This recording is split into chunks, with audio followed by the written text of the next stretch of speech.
Russell viper সাপের কথা। হঠাৎ শেখ হাসিনা যাওয়ার পরে এই সাপটাও চলে গেছে। I just don't know why. আমার কথা হচ্ছে, it's good to be self critical but bad to be self আনডিগনিফাইং।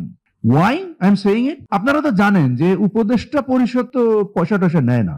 The commerce adviser or even the chief advisor থেকে শুরু করে all the advisors, they are not looking for money. These people are not here for money. আপনি দেখেন যে how we work with my colleagues. Our working relationships are so transparent and so frequent.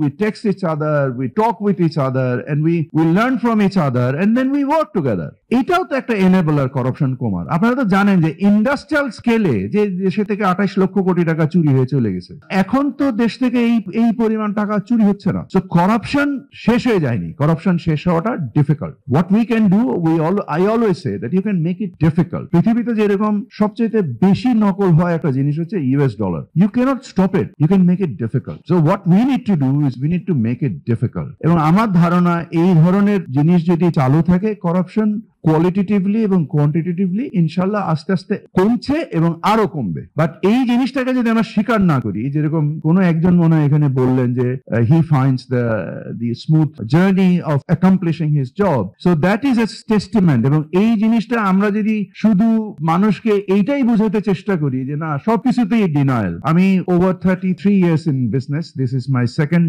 Coming day in FBCCI. আমি 33 বছরের ব্যবসায়িক জীবনে আজকে দ্বিতীয় দিন FBCCI that itself is a statement and we need to somehow understand why. Question is যে আমাদের রপ্তানি বৈচিত্র্যকরণ against the backdrop of LDC graduation, আমাদের রপ্তানি বৈচিত্র্যকৃত হতে হবে LDC graduation হই আর না হই। আমাদের যে এক পেশে রপ্তানির যে অবস্থার মধ্যে আমরা বাস করছি, এই জিনিসটা থেকে and of course মানে এই LDC graduation is an wake up call. I was just trying to figure out যে what are the benefits that we are going to accomplish by being graduated. এবং আমার কাছে মনে হচ্ছে যে আমি নর্মালি সবসময় বলি যে আমি আমার ব্যবসাকে রিপ্রেজেন্ট করতে এখানে আসি নাই। আমি একজন অতীত ব্যবসায়ী এবং একজন ভবিষ্যতেও ব্যবসায়ী। বিকজ আমার যখন এই চাকরি থেকে আমি বের হয়ে যাব, আমি আবার ব্যবসায়ী নিজেকে হয়তো উপস্থিত করব। But I was just trying to understand one of my reference case is আমি সিরামিক এক্সপোর্ট ব্যবসা শুরু করি আজ থেকে 4 বছর আগে।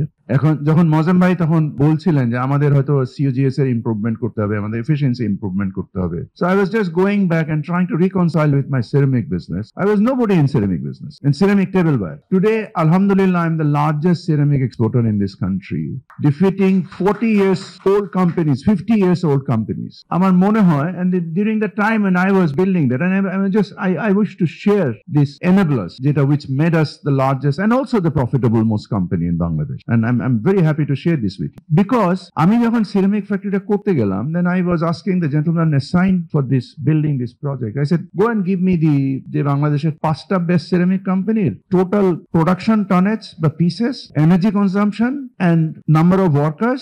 এই কয়টা data আমারে দেন। And then I gave him a target যে 50%, 50%, 50%. Only production 100%. I said 50% of the energy, 50% of the people, 100% of the production. And alhamdulillah, we achieved it. And that made us comply.